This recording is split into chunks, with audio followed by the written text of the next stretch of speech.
Hi welcome to all. நம்ம என்ன பார்க்க போகிறோம்னா 9th ஸ்டாண்டர்டில் திராவிட மொழி கொடுமோன்னு ஃபஸ்ட்டு பாடம் இருக்கும். சுரேஷ் அகாடமியில் சூப்பராக எக்ஸ்பிளைன் பண்ணியிருப்பாங்க அந்த புக்கில். ஒன் வேர்டு மாதிரி நான் சொல்கிறேன், அதுவே உங்களுக்கு படித்தாலே போதும், ரொம்பவே ஈஸியாக இருக்கும். தமிழ் வளமொழியின் மகளன்று, அது தனி குடும்பத்திற்கு உரிய மொழி. சமஸ்கிருத கலப்பின்றி அது தனித்து இயங்கும் ஆற்றல் பெற்ற மொழி. தமிழுக்கும் இந்தியாவின் பிற மொழிகளுக்கும் தொடர்பு இருக்கலாம் அப்படின்னு யார் சொன்னால் கால்டுவெல் சொல்லியிருப்பாங்க.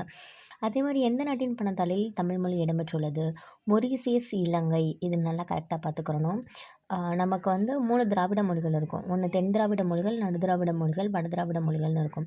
நம்ம தென் திராவிட மொழிகளும் வட திராவிட மொழிகள் மட்டும் படிச்சுக்கிட்டால் போதும். தென் திராவிட மொழிகள் எதெல்லாம் தென் திராவிட மொழிகள் பார்த்தோம்னா தமிழ் நல்லா தெரியும் நமக்கு. அப்போ தமிழ். நமக்கு பக்கத்தில் வந்து கேரளா, அவங்க மலையாளம் பேசுவாங்க. அப்போ மலையாளம். கன்னடம், குடகு, கோத்தா கொரக்கா, துளு, தோடா, இருளா இப்படி ஞாபகம் வச்சுக்கோங்க. மற்றது எல்லாமே நடுதிராவிட மொழிகள். வடதிராவிட மொழிகள் பார்த்தோம்னா குருக், மால்தோ, பிராகி. இந்தியாவில் எத்தனை மொழிகள் வந்து பேசுகிறாங்கன்னு பார்த்தோம்னா 1300க்கும் மேற்பட்ட மொழிகள் வந்து பேசுகிறாங்க. இந்தியாவில் எத்தனை மொழி குடும்பங்கள் இருக்குதுன்னு பார்த்தோம்னா 4 மொழி குடும்பங்கள் இருக்குது. இந்திய நாடு மொழிகளின் காட்சி சாலையாக திகழ்கிறது அப்படின்னு சொன்னது யாருன்னு பார்த்தோம்னா அகத்தியலிங்கம். திராவிடம் அப்படின்ற சொல்ல ஃபஸ்ட்டு யார் சொன்னார்னா குமரில பட்டர். தமிழ்ன்ற சொல்லிலேருந்து தான் திராவிடா அப்படின்ற சொல் வந்துச்சு அப்படின்னு யார் சொன்னார்னா இராசு பாதிரியார்.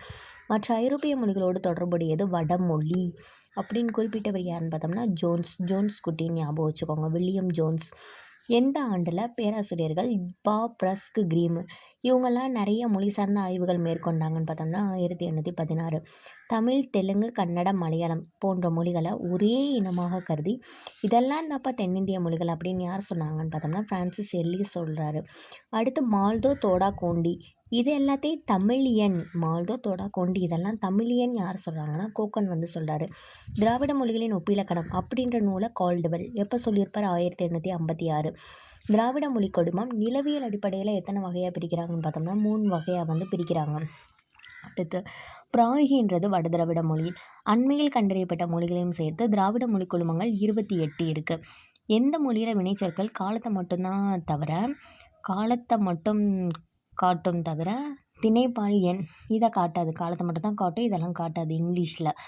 கன்னட மொழியின் இலக்கண நூல் வந்து கவிராஜ மார்க்கம். அந்த லாஸ்ட் புக்குக்கு பின்னாடி அந்த பாக்ஸ் இருக்கும், அந்த பாக்ஸை நல்லா பார்த்துக்கோங்க. மலையாள மொழியின் இலக்கிய நூல் ராமசரிதம். 2 என்பதன் கன்னட சொல் எரடு. திராவிட மொழிகளுக்கே மூத்த மொழி எதுன்னு பார்த்தோம்னா தமிழ் தான். திராவிடா என்ற சொல் எதில் இருந்து பிரிந்துச்சுன்னு பார்த்தோம்னா தமிழ்.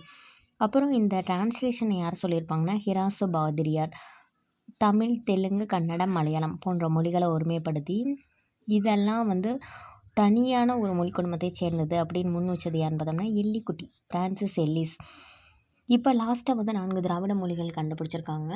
அது என்னன்னு பார்த்தோம்னா எருகலா, தங்களா, குருமா, சோழிக்கா. அப்புறம் இதெல்லாம் நல்லா பார்த்துக்கோங்க.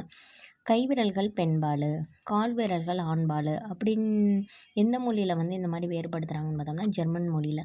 கடுவன்னா மந்தி, களிறுனா பிடி. ஆங்கிலம் போன்ற மொழிகளில் வினைச்சொற்கள் காலத்தை மட்டும்தான் காட்டும். இதை நல்லா படிச்சுக்கிட்டாலே போதும்.